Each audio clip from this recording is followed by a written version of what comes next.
Hey everyone, I'm Kevin. And I'm Pascal, and This is another episode of Grace, Grit and Hope. which we've been doing almost 2 years. Oh, it's more than 2 years.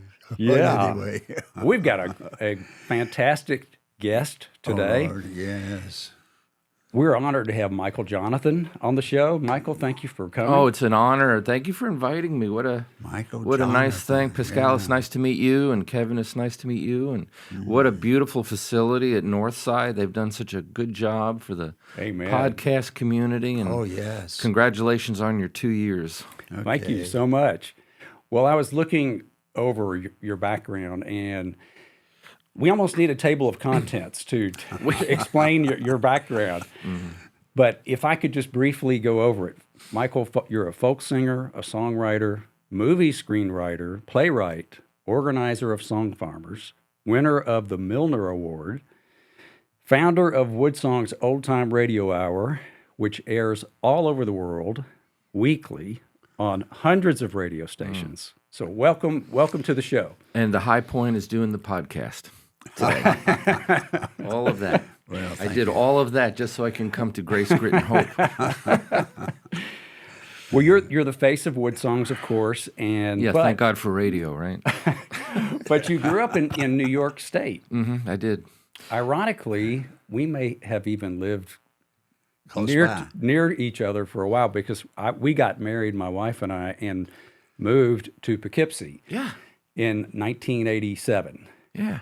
Well, Dutchess County. I lived in Dutchess County. Wow. Which for a little while in Wappinger Falls, went to school in Fishkill, actually Hopewell, and then Beacon, New York was my hometown. And at the time I was there, I mean, it's changed a lot quick. It was all cornfields and Black Angus farms and apple orchards. Yeah. And now Route 9 is like one huge multi-mile strip mall. Yeah. Everything's gone. Yeah. So it's a shame. Well, in a way, I never thought I would live in New York, but in a way it reminded me of Kentucky, very rural, above New York City, a lot of, like as you said. But you knew Pete Seeger. He was my neighbor. Tell us about it. I grew up in Beacon, New York. There was this old guy that claimed to be a musician, but he played the banjo. And to us rock and roll teenagers, unless you can plug the instrument in, it's not a real instrument. So he would walk around with his banjo. Whenever there was a thunderstorm, he'd show up at our school with an axe to chop up the fallen branches because he would heat his home with wood. He was an old-time rural guy. And even when I was a kid, an old dude with an axe on the schoolyard was a little disconcerting. But he was always very pleasant. And I would play with his kids, and I had been to his little log cabin. And when I moved to the Mexican border after high school, I was right on the Mexican border working at a tiny little radio station that my friends invited me to come down. And about 4 o'clock in the morning, played a song by Roger McGuinn and the Byrds. Remember them? Yeah. To Everything, Turn. Yeah. Big hit record. And I was playing, I was looking at the song information, and I realized that song was written by my neighbor. Wow. And I was like, oh, that's who Pete Seeger is. But I just thought he was an old, very pleasant fellow. And I called him up. I said, Pete, it's Michael from next door. I just found out you're Pete Seeger. And there's this long pause, and he goes, well, I have been all my life. So, and I told him, I said, I didn't really have the thought before, but I'd like to be a folk singer too. What do I do? And he encouraged me to move to the Appalachian Mountains. And you got the idea from him. Yeah. Yeah, he told me, he said, don't go to school for it. Don't play in a bar. You have to live it if you're going to learn it. And the place to live it is where it was born. And most of America's folk music comes from the Appalachian region. Wow. So I moved to a little hamlet in the deep holler Appalachia called Mousie, Kentucky, Mousie, Mousie, Kentucky. Why Mousie? I visited a place in Whitesburg called Apple Shop. They said, this is like the Smithsonian of Appalachia. You need to go see it. So I went out there, and it was cool at the time. You walk in, and they said, would you like to see a film? And for $1, they put you in a room and they pulled out a video of a old mountain man, gets up in the morning, grabs his axe, walks out in the woods, whacks away for 20 minutes on the film, and he's making a rocking chair. And toward the end of this little 20-minute film, you look down and you realize you're sitting in the rocking chair that you're watching him build. Wow. And I was like, this is my place. This is like Mother Earth News coming alive here. So they took me out to dinner, and we passed this little road sign on Old Route 80 called Mousie. And I was like, I can be Michael Johnathon, the unknown folk singer from Mousie, Kentucky. And I achieved my dream. So that's how I got to Mousie. Well, I want to ask you, since you knew Pete so well. Well, nobody knew Pete well, Okay. but I knew him. But for him, music wasn't the stage. It wasn't fame. It was a lot more than that. Can you tell us about that? Yeah, Pete was he believed in the audience. He did not like his name in big letters on posters. He would never bring his albums to the shows to sell. He was not a merch guy. He believed in causes. Most of his performance he would do for free. Harry Chapin followed his lead. Most of Harry Chapin's performances were free benefits. He used his notoriety to help the causes he believed in. Well, Pete was the king of that. And he felt that the audience was the real star, not him. He facilitated the song to the audience. And because of that, the audience loved him. And the audience made him a legend. So, Wow. Well, that's awesome, and you've carried that legacy on, I think. tried to. You know, the music world has really changed since Pete was around. Back in those days, you sent a demo tape to a record label, they sign you, and off you go. Today, that's not the case. There's very, very few record labels left. You have to come to them with a massive investment package if you're going to sign to a label at all. And then they want something called a 360 deal, which means they own every little piece of every single thing you do for the rest of your life. Wow. And it's not worth it. And so most artists release their own stuff, which means it's an uphill battle all the way. Yeah. It's very difficult. Wow. But Pete was around when the internet was not there, and he was banned from radio and TV. And when you think for 17 years he was not allowed on radio, he was not allowed on TV. Really? And he used that time to focus on the audience and survived, Wow. which shows the power of the audience. So you go to Mousie. You have a cabin, or you're living in a cabin. No running water, no electricity. Running water and electricity. And what was that? What was that experience like? It was sort of a Walden experience, right? Very much so. Well, Henry David Thoreau was always one of my heroes. Him, Thoreau, Vincent van Gogh, Pete Seeger, that community of artists were extremely influential. And when you move to the Appalachian Mountains, it's I was joking about it before, but it's like Mother Earth News came to life. Yeah. Back in the days when Mother Earth News was good. It turned extremely corporate, but back in those days it was really cool. And We actually moved to the country because of Mother Earth News. really? Well, when they first started, they had that big farm, I think it was in South Carolina, and they would not print the article unless they tried it on the farm. Okay. And it was very rustic pages, and then a group in Tulsa bought it and closed the farm down, and everything became slick and advertisement heavy, and they lost their spirit. Yeah. And yeah. I see that in the music business a lot. Yeah, that's easy to do. Very easy. But you're knocking on doors, and sort of like it reminded me of the story of A.P. Carter knocking on doors.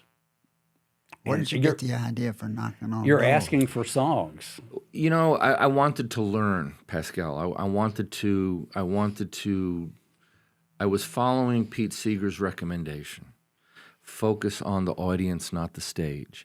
And so I would go up and down the hollers with my guitar and banjo, knock on doors, tell them what I was doing. I didn't want anything, wasn't asking for anything, but do you have songs that your family would sing, anything that you could share with me? And they'd pull out their mandolins and their fiddles or play me these old records that they had. And I had literally hundreds of front porch hootenannies up and down the hollers of the Appalachian Mountains until I started getting brave enough to start performing. Oh, wow.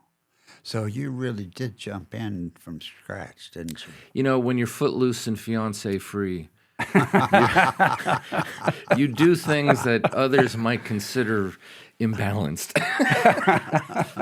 but I was loving it. I was truly loving phrase, it. fiancé free. Yeah. So this is the beginning of the philosophy of the front porch. Yeah. Very much so. What for those who may not know, what can you tell us about it? You know, as I was learning the world of folk music and I was learning the world of the Appalachian Mountains and I was learning the history of rural America. Now that has become a political comment. Yes. And when I say rural America, I'm talking about the history of the country folks that built a nation. Black, white, Hispanic, it's rural America. That's where the farmers, the gardeners, the families, the little tiny hometowns, the Mayberries. You know, that's rural America to me. Yeah. I know today it's almost a racist comment, and I don't like that. I reject that. Yes. But when I was in the Appalachian Mountains, when I was in East Kentucky living in Mousie, that was rural America. Mm-hmm. And I realized that in a region that was venue starved, the real stages of America were the front porches. Wow. That's where, moms and dads and grandpas and neighbors and, they entertained themselves in the days of Uncle Dave Macon with their fiddles and their banjos. And they weren't playing in arenas and theaters. They were on their front porch. Yeah. And I realized that the front porch spirit is what built not America, but the music of America. And all the neighbors would come by and join in. Yes. Mm-hmm. It was a way to bring people together. And I think this is not a political comment either, but America needs that spirit again. America has become so divisive, so negative. Yes. Social media has become a quagmire digital septic tank of negativity. That's a great way. That's a striking, stunning, but great way to say it. But don't you agree, though? I'm writing a book about it now. I would like to read that book. Yeah. And the craziness, it's the craziness of our society. It's dangerous. It's very dangerous because it's influenced our brain without us knowing it. All the time. So that's what I'm writing about, how we're blind to that. But I'm struck now that you've come to that stunning realization yourself of all that you've done, starting from grassroots, and that's where the solution has to be. Well, but look at my hypocrisy. I'm all over the internet. You almost have to be. Yeah. I mean, there's a yin and yang to it. Yeah. Yeah. It can be used. Ralph Waldo Emerson said, "We've become tools of our tools." And, the internet can be a tool for good. Mm-hmm. Your podcast is a tool for good. Or it become a tool for negativity and hate and divisiveness, a bad tool. Mm-hmm. Every carpenter has tools they need and tools that they've realized they need to throw out or wear out. And the internet has become a tool to reach out to people, but also push them away. Mm-hmm. And I choose to reach out to people. I choose. Awesome. The front porch stage has a inclusive spotlight. A real stage has an isolating spotlight. Yeah. Interesting. Yeah. Striking way to put it. Yeah, and so the front porch spirit is what I've tried to encourage. If you look at WoodSongs, I mean, it celebrates everything, everybody, every style, every possibility. It's not a Michael show, it's them show. It's their show. Inclusive. Yes. Amen. And we include the kids. Oh, it's amazing. You know, they deserve a place on America's front porch too. Absolutely. And so that was inspired certainly by Pete and Harry Chapin and others, and that's where I got it. That's where I got that front porch idea. Would you grace us with a song? Sure. How about a brand new one? Fantastic. wow. Brand new one. Yes. Wow. Make sure it's in tune.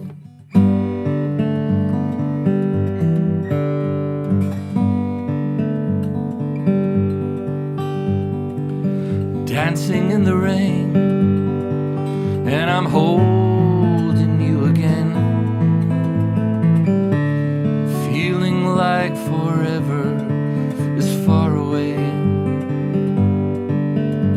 The distance in your eyes, like thunder in the night, hiding all your anger and your pain. And I believe you might stay with me, but only if we're dancing in the rain. When the raindrops fall, I'm capturing them all, and the pain that takes you far away.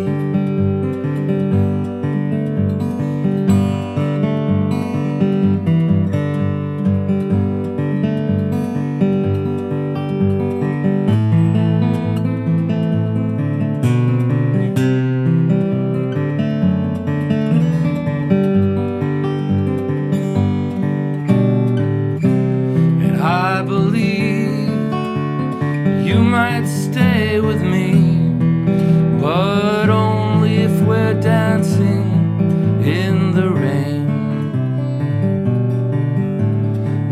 When the morning comes, let your river run, full of music, like we're dancing in the rain.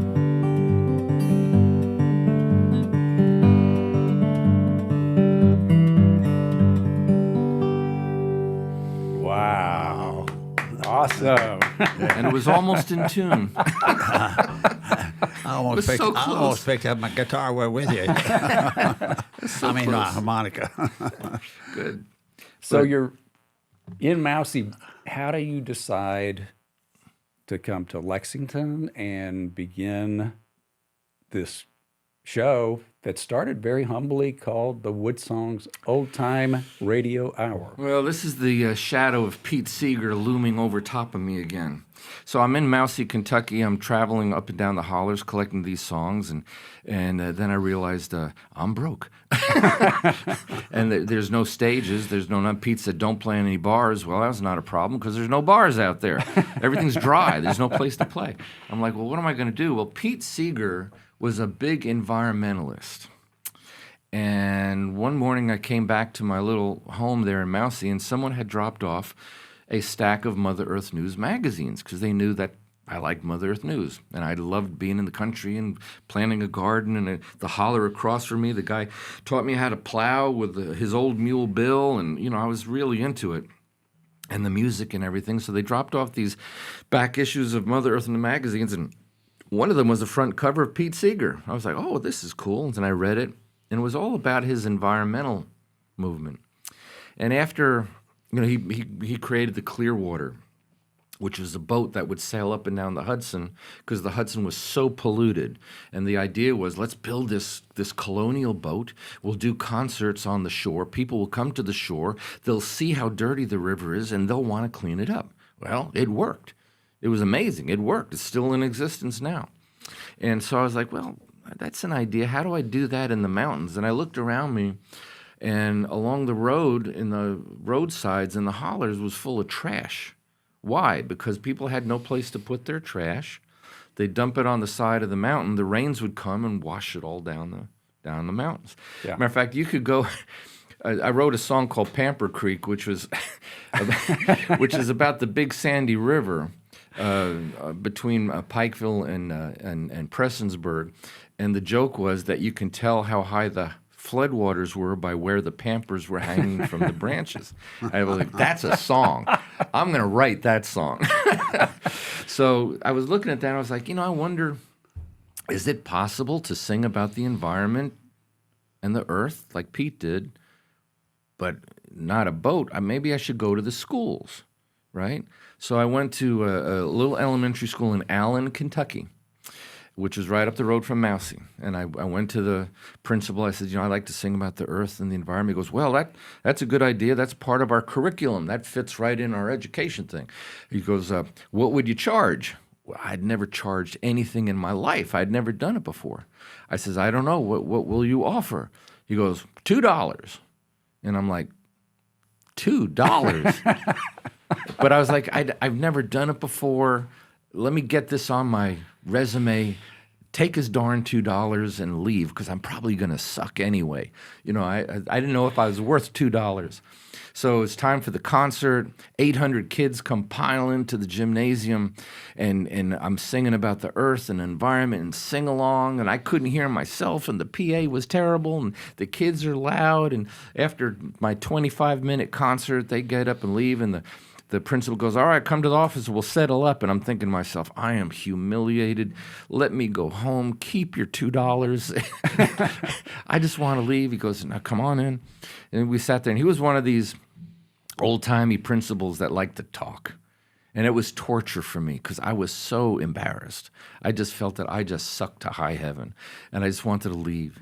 And after several minutes, he pulls up this paper bag. He goes, all right, let's settle up. Here's your $2. And I'm like, well, what is this? He goes, your $2 times 800. It was $2 per kid. I made $1,600 in 25 minutes for sucking to high heaven. And I was like, I left there thinking, this might work. So I went to another school in Martin, and I was like, I'd like to sing. I just did Allen. I'd like to come sing about the earth environment. Oh, yeah, that's part of our curriculum. What would you charge? I don't know. What would you offer? He goes, well, how about $1? I said, well, okay, well, how many kids you got? 640. I said, no problem. I'll do it. And I started singing like that. And then Pepsi-Cola heard what I was doing, and it was their crap on the side of the roads. Yeah. And so John Dupuis, who was the head of the Pepsi region in that area, goes, we would like you to go to the schools. We'll pay for it. So I ended up, over 4 years, I did thousands of concerts in 7 states. Wow. All about the earth and the environment and everything.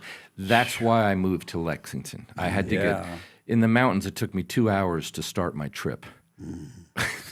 Yeah. So I was like, let me get. So I moved to Winchester first. Okay. And then eventually to Lexington. Wonderful. So that's how it started. But yeah, I was a very very famous unknown folk singer for a while. So you started was it the Lexington Library to begin WoodSongs? WoodSongs started at a little tiny recording studio next to Flag Fork Farm, which is across from the baseball stadium on Broadway here in Lexington. Yeah. My dear friend and brother from another mother, Kevin Johnson, had a recording studio next to Flag Fork Farm, which is no longer there. Yeah. And we started there. I told him what I wanted to do, and he looked at me and goes, you're crazy, I'm in. So we used his studio, and we would invite people to come on a Monday to see this little show. We had one radio station that was willing to air it. We were so old school that we would give the station the show on a cassette tape. And they'd have to turn the tape over to get to the second half hour because you only put 30 minutes per side. And so we would bribe the audience to come with apple cider and homemade cookies. And that's how WoodSongs started. Then he moved his studio to Versailles. So we went to Versailles, and I was scared to death because it was 3 times as big. But it filled up. And then the library invited us to come to the Farish Theater, which was 125 seats. And we filled that place 53 weeks in a row. Wow. And we were like, well, let's go to the Kentucky Theater. So we went next door to the Kentucky Theater is the State, which is almost 300 seats. And that's where we went there. And then they opened the Lyric, and they asked WoodSongs to come to the Lyric to help reintroduce that venue. And we went to the Lyric Theater, which is 500 seats, and it filled up. But now we're at the Scottish Rite Hall, which is gorgeous. Yes. It's perfect for WoodSongs. Yes. It is the perfect theater for WoodSongs. Yeah. Big, huge. The Lyric is wonderful. Nothing against the Lyric. Yeah. There's no parking. Right. The audience had a very hard time parking, and it was a very difficult venue for the crew to use. But it was a gorgeous hall. It was just not broadcast ready. And we were there for, we had 3 5-year residencies there, which is wonderful. What a gift. You know, we weren't paying for it. It was a gift. But then the Scottish Rite came around, and it is gorgeous. It's so much easier for the crew to use. Big, huge free parking lot right there. It's surrounded by cafes and restaurants. And it was packed Monday. Yeah. It's been packed so far. So Yeah, congratulations. Thank you. We're very happy there, yeah. And they have been so welcoming. Unbelievably welcoming. Yeah, it's a great partnership. Do you reach 2 million people now? Easily. Wow. I'm talking about not me, but the broadcast. The broadcast. Yeah. 177 nations. Nations? Wow. On the radio. That's not streaming. That's on a terrestrial radio station in 177 nations. Hundreds of public radio stations. It's on in millions of homes across the country on PBS stations. It's on the RFD television network, American Forces Radio Network. If you were there Monday, I read a letter from one of the soldiers. I was going to ask you about it. And so it's a big out of theater audience. The service person was on Guantanamo. They were in Guantanamo Bay, yeah. And they talked about how moved they were by the show each week, and what a great thing to bring to all the service people all across the world. You know, what was the reason I read that letter? I never read fan mail on the air. Why? Most of the fan mail is directed to me. I'm the voice of it, so it's direct, and it's very flattering. They're very, very rare. Do you get a negative? And so I don't read it because it sounds like I am praising myself. Yeah. So I won't do it. This letter was about how the show moved this soldier and why.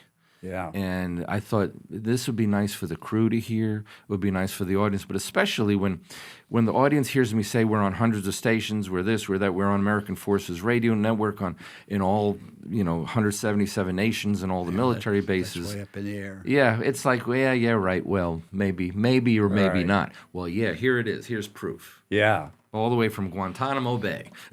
Here's a soldier. It's incredible. Yeah. And the show was incredible. And I know one thing for me that's interesting, but probably causes headaches. It's a live show. Well, I'm only 18, but look what folk music has done to me. It's for me. And things, as you know, everybody on a live show, things can and do go wrong. I think maybe that's why you and your crew are so calm. How do you roll with the punches like that? Love is the greatest transaction of the arts. Love is what makes everything work. Love is why WoodSongs is all volunteer. Love is why the artists that come on the show are not paid a penny. Love is why it goes free to radio, free to television. There's no transactions going on. It goes free to American Forces Radio Network. Love is what is the power of the arts. So when something goes wrong, that is not the time to jettison the love part.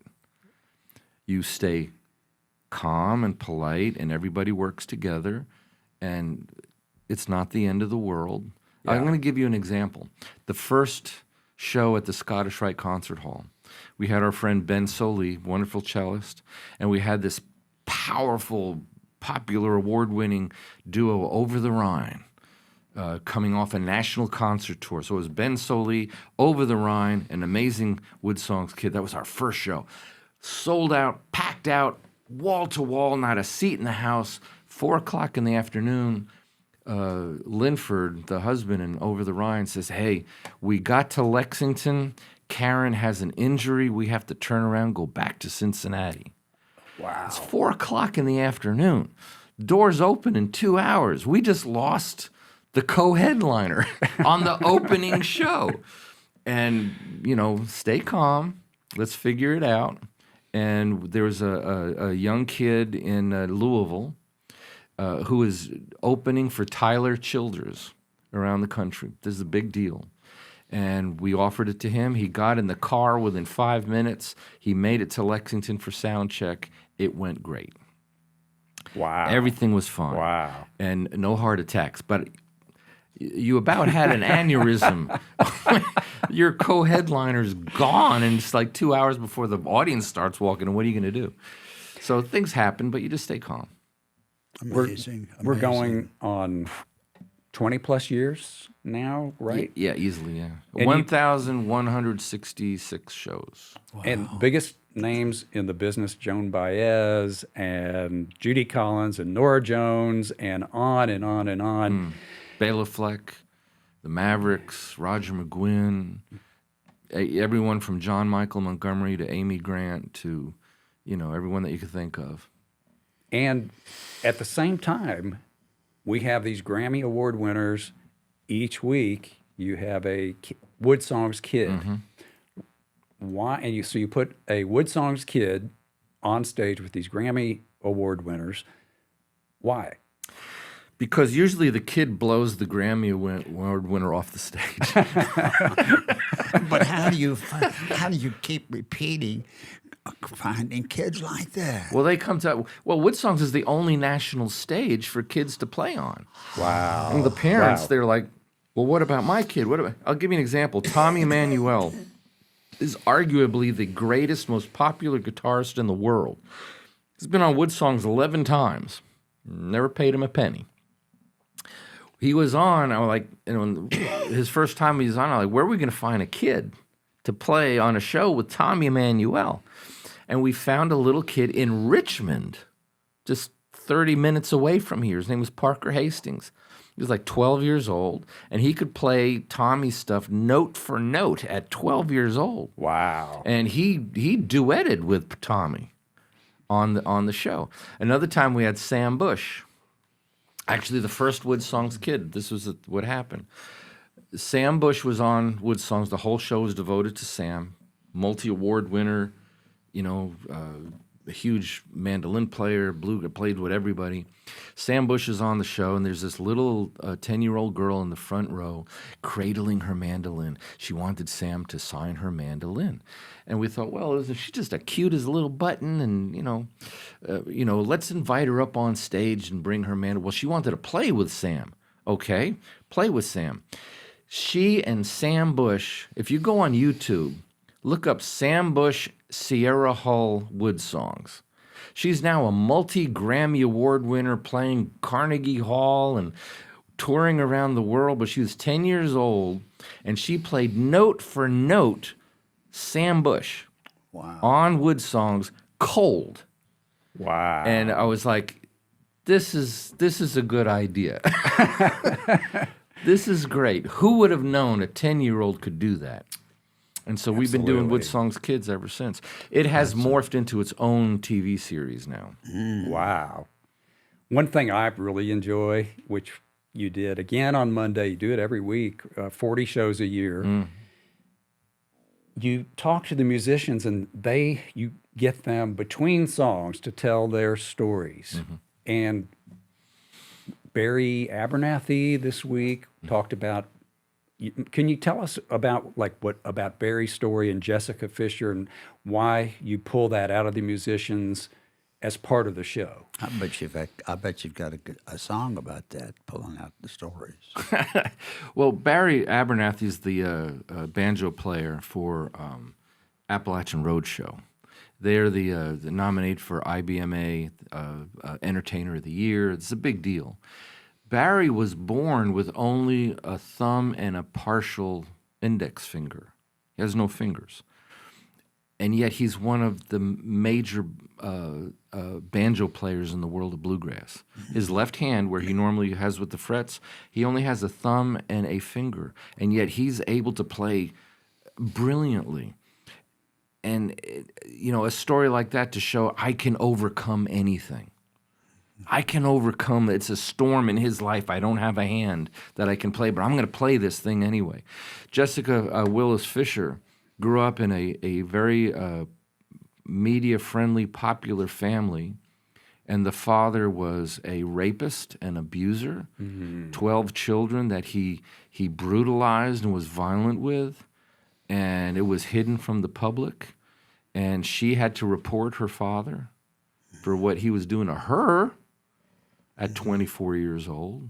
Can you imagine? Yeah. And put him in prison. He's still in prison. But her story is how to overcome that storm.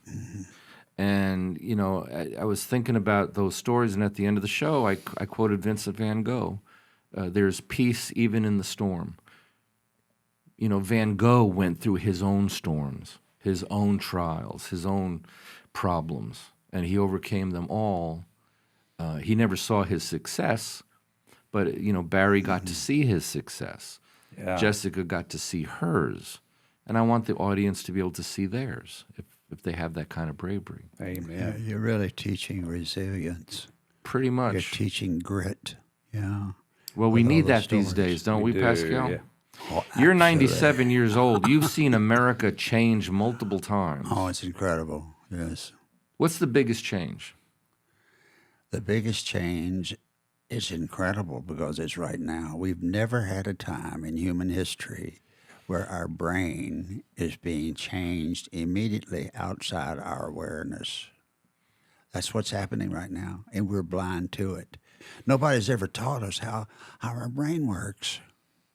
And, and so we're caught in it and trapped in it, and our brain is being changed by the technology revolution today. I agree with you. You see that in the kids. I mean, the flashing, rapid-fire information that comes out of their little cell phones, and they think they're connected, but they are extremely isolated. Yes. Yes. It's we've never had a change in human history like this, that our brain is actually being changed outside our awareness. So I'm writing not only a trilogy, but several trilogies about it, and I hope to talk about it on our show. It's incredible. Well, we're living among the first generation in human history, and I agree with you, that gets its music and art as flat-screen digital ones and zeros. And the experience of art and music is being lost to the digital cesspool. I mean, when you think about it, kids are emailed or texted something about a band. They Google the band. They YouTube the band. They download the band. They've never seen the band. They've never gone to see the band. They've not experienced the band. It's all ones and zeros. Yeah. But they think it's real. And so, America is losing, which is why, in my world, I want real performance by real musicians. Yeah. That's why we started the Song Farmers community, to give these musicians. What is Song Farmers? So, it's an extension of WoodSongs in a way. I realized a long time ago that the music business was falling apart. That as the music world focuses on the money and not the audience, the music world loses its soul, its spirit. I'm going to prove it.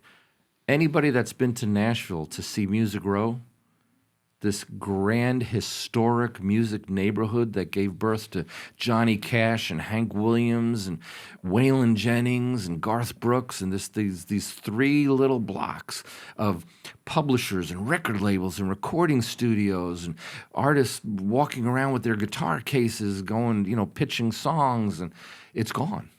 The whole thing is gone.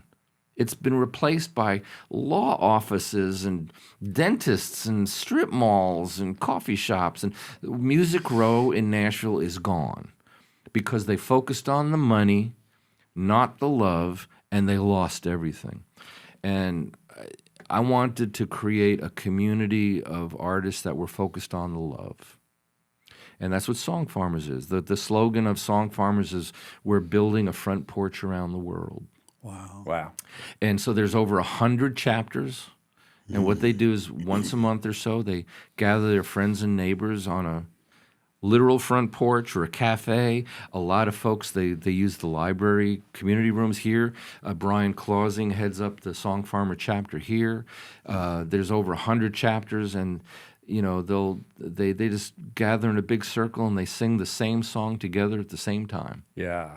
As a neighborly community, using music to bring themselves together.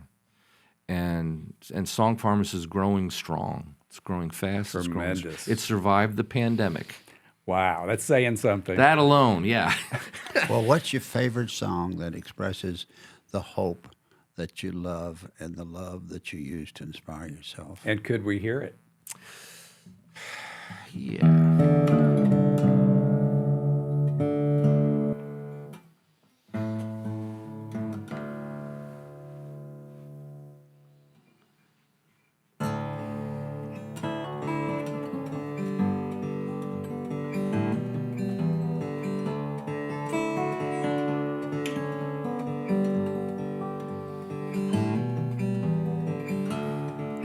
There's a front porch round the old home place. All my troubles disappear without a trace. And children play all summer long.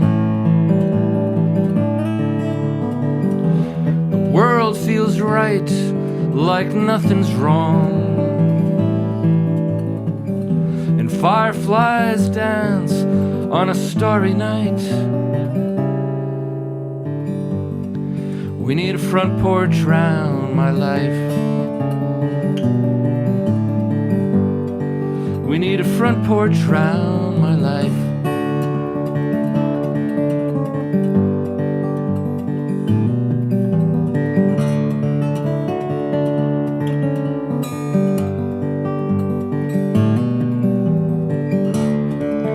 There's a front porch round my true love's eyes.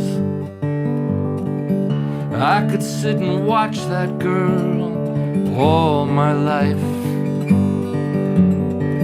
And in her eyes this world seems right. She's a gentle and such a peaceful sight. And since the day that girl became my wife,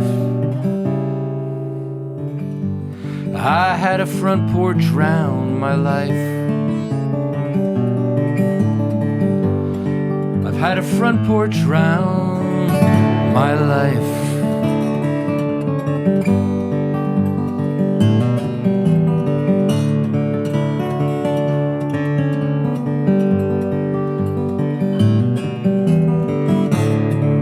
We need a front porch round the world. We need a front porch round America. We gotta slow it down and learn to set a spell. Start serving lemonade instead of hell. I wish these leaders would outlaw fear. I wish they'd lead from a rocking chair. We need a front porch round the world. We need a front porch round the world. We need a front porch round this old world.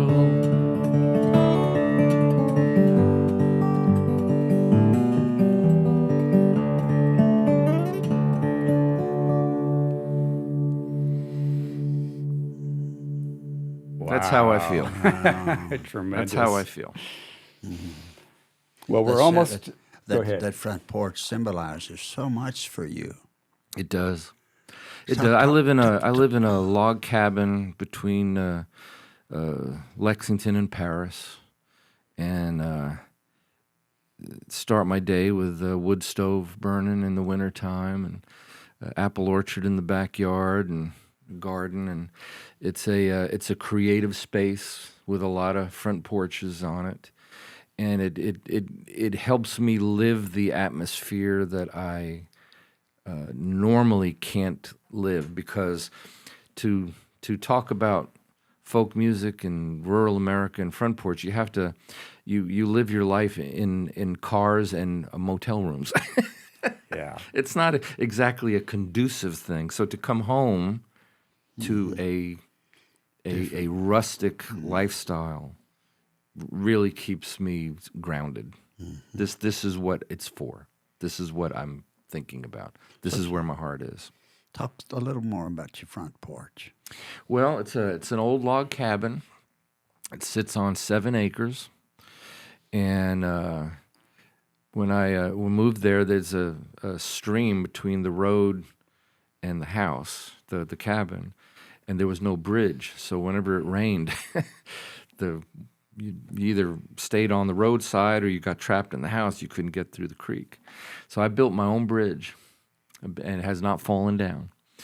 And created a space. I built a playground we have 11-year-old twins, and they've got a playground there.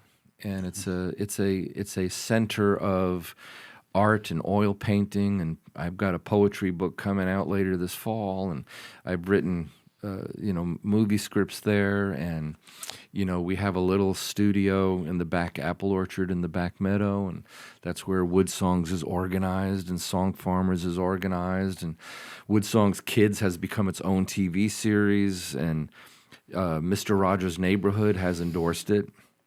Wow. So wow. it's described on public television as Mr. Rogers meets the Grand Ole Opry, because it's just little kids. It's only kids. It's WoodSongs for kids.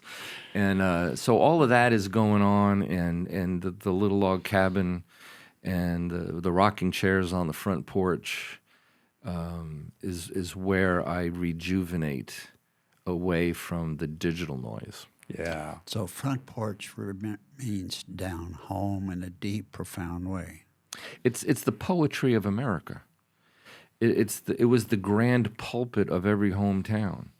It was where families, where grandpas passed their stories and songs and family history, to the younger kids. It's where the kids would play.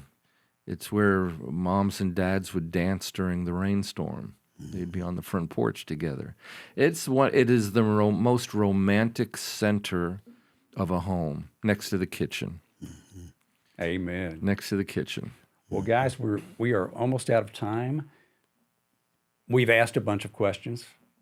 What haven't we asked that might be good you might want to mention? Anything in particular? Really quick, there's something dangerous going on in the world of music right now. It's not just streaming. It's not just there's not a single record store chain left in America. They're all gone. Nobody thought 5 years ago the biggest retailer of CDs in America was going to be Cracker Barrel, and now that's gone. Wow. That's also gone. So artists are having a hard time, very hard time.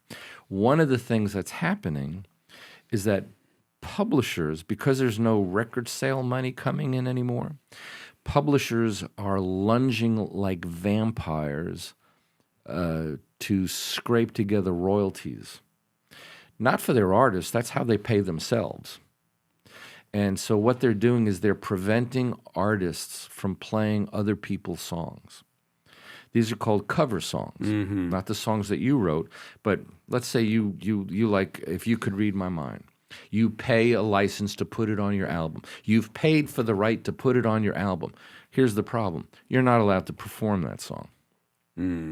Wow. So WoodSongs is no longer permitted to let an artist perform a cover song on the air. And here's what that does. By focusing on the money and not the love, the publishers are preventing the audience from hearing songs that they own because they're not allowing other artists to perform those songs unless they pay them. Well, what does that mean? It means the song does not exist unless somebody plays it to you. You weren't thinking of Gordon Lightfoot and If You Can Read My Mind until I mentioned it. It was not part of your consciousness. Then I mentioned it. Now you thought about it. It's the same thing about playing it. It doesn't, the song does not, all it is vibrating air. My God, it's become the most litigated art form in the world. And it's just vibrating air. Relax, people. We had a little 11-year-old boy, he played the fiddle. He was going to do 2 public domain traditional songs back together. Nice and safe. Nobody owes anybody anything. In between the 2 songs, he's cameras, audience, radio, excitement. He decided to show off, and he played 9 seconds of the theme from the Flintstones in between the 2 songs. The publisher who owns the theme from the Flintstones, they use AI programs to listen to broadcasts, captured the song, and tried to charge WoodSongs $2,000. Wow. For 9 seconds of an 11-year-old boy who simply got excited. What did he hurt? What did he harm? Yeah. Yeah. You know what? Crazy. He's a kid. Crazy. Relax. Yeah. You know, he didn't do nothing. We didn't do nothing on purpose. We didn't get paid. We're volunteers. He's 11 years old, and you're charging $2,000 for 9 seconds? Yeah. So just know that this is happening to your world of music. It's falling apart. It's becoming harder and harder for your favorite artists to make a living. You look at exceptions, like Tyler Childers is doing great. You know, all these other artists are doing great, but most of them are on their knees, barely able to put gas in the car. Yeah. And that's my message. Well, that's a message for us to all to hear. Yes. Thank you for that. Thank you. Thank you for the courage to bring that forward, Michael. It's a stunning realization. It's a shame. America needs its soul, and music and art is the soul of America. Amen. The front porch is the stage for that soul, and the focus on the money is ruining it. amen. Thank you for that beautiful song about the front porch. And thank you for coming to Kentucky. Thank you for WoodSongs. Thank you for what you do each week with this amazing radio program and all the other work that you've done. And thank you for being with us today. And I loved it. And you can all get it on the radio. You don't have to actually go. You can get it on the radio. I love it if you go. Yes. Come see the Scottish Rite Hall. Go to woodsongs.com. This coming Monday, I know this is going to air later on, but this coming Monday, we've got 7-time Grammy winner Brent Mayer. He discovered the Judds. He recorded Elvis Presley and Roy Orbison and Tina Turner. And then the other artist is IBMA Guitar Player of the Year, Trey Hensley. And it's going to be an amazing kids. So that's what's going to happen this coming Monday. And so Awesome. woodsongs.com, check it out. Yes. And WUKY for homebound veterans. Yes. Thanks for being on the show. Thank you guys for having me. Yes, wonderful.